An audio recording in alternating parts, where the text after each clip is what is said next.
What exactly is home staging? Why is it important to you? All that and more, and quickly because, well, this is Fastlane.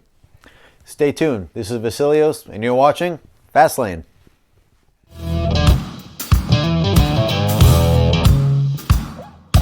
If this is your first time on the channel and you want to get the latest actionable tips from a local realtor that'll actually save you time, save you money, and result in a smooth real estate deal, then hit the subscription button below and smack the bell icon so you don't miss any content. Now, on to it. Today's subject is whether to stage your home, and does staging your home actually help it sell? Well, 100% it does. It completely helps a home sell, and in fact, if you look at all the data, it helps the home sell faster and it helps generally sell for a little bit higher price.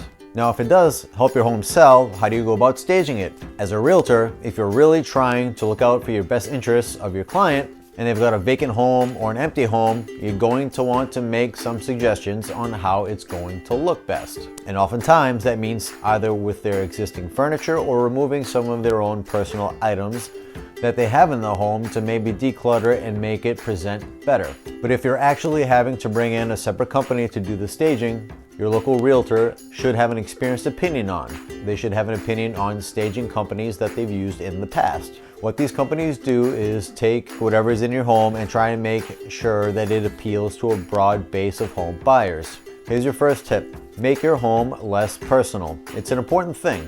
When someone comes into a house, they need to feel like it's a home, but you don't want them to make it feel like it's Vasilios' home. There's something about seeing all the personal effects of someone else that can feel a little bit like you're invading someone's personal space for their privacy. That's not how you want them to feel, and that's not the feeling you want to convey to your prospective buyers. So when you come into a home and you know it smells great, it's clean, there's elements of home, these things that make a place feel nice and cozy, these things make people imagine themselves in that home. That's the line that you try to draw and make it feel like a home, but not someone else's home. You leave an opening for them to put themselves in there and then have them imagine themselves in that space. However, for someone who's selling a home, that can be a little tricky, especially if you lived in that home for a good amount of time. You have all these pictures, mementos, and knickknacks. How as a homeowner can you possibly get all that stuff out? You're going to want to work with a realtor that you can trust, because along the way, if that realtor doesn't have the confidence to speak up on their craft, they may not advise you to do some of that decluttering or depersonalization that can affect the sale of your home. If you're someone who is vehemently opposed to hunting, you probably don't want to go into a home that has deer heads hanging on the wall. This is an exaggerated example, but it makes a good point. We work with many people from many different backgrounds, and you want to find a balance. This is still your home during the process. What you want to do, though, is just take away those things that might clutter it all up.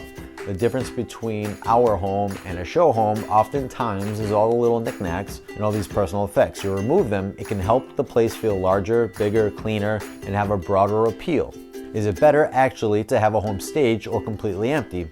So I'll tell you that I find it's really hard to have clients envision a home if it's completely empty. The problem with that is because people will walk into a room and without some kind of reference point, they have no idea if it'll fit their couch, but that's the challenge. That is, folks just need a reference point. So even if you put a small couch in for that room or a large couch in that same room, people can say, I think that's smaller than ours, and I think it's a little bit bigger, and it would still be fine. In terms of staging, you can go with a realtor's choice, or you could even do it yourself. You can definitely stage your home yourself by just watching some simple YouTube tutorials or some simple videos. If you've already got nice articles and furniture in your home, there's just some basic tips that you might want to follow, such as to just depersonalize it or make it feel a little bit larger and more open.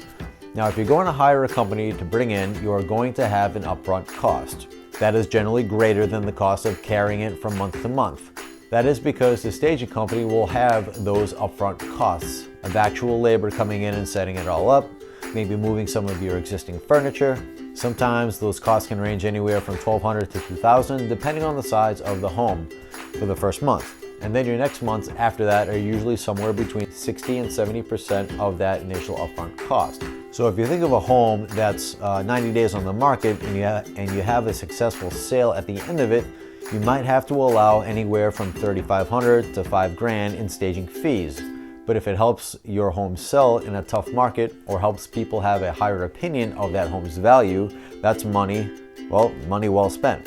If the home is empty, you should bring in a staging company because the economics of buying some of these pieces and trying to imagine and put it all together, it just doesn't make sense. If you're a builder or an investor or someone who flips homes, you might want to buy a set and amortize that cost over 4 or 5 builds.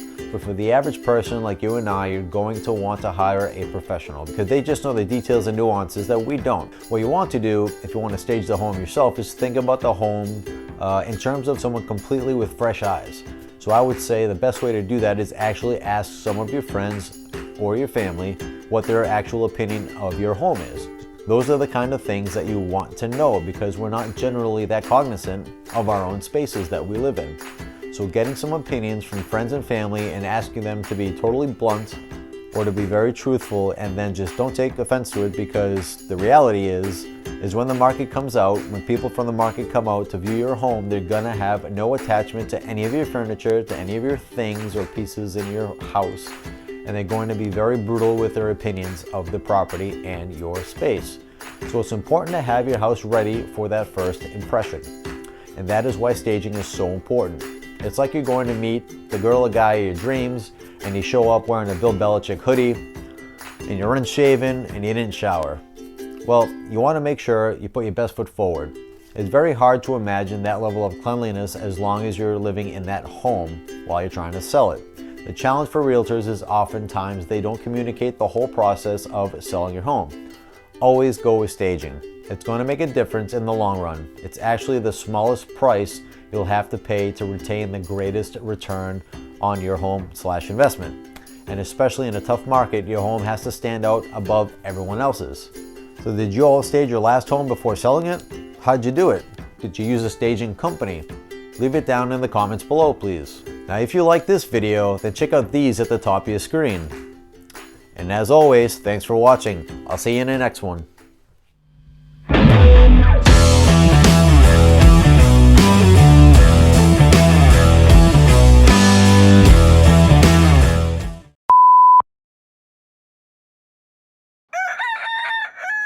Do do do do do do do do do.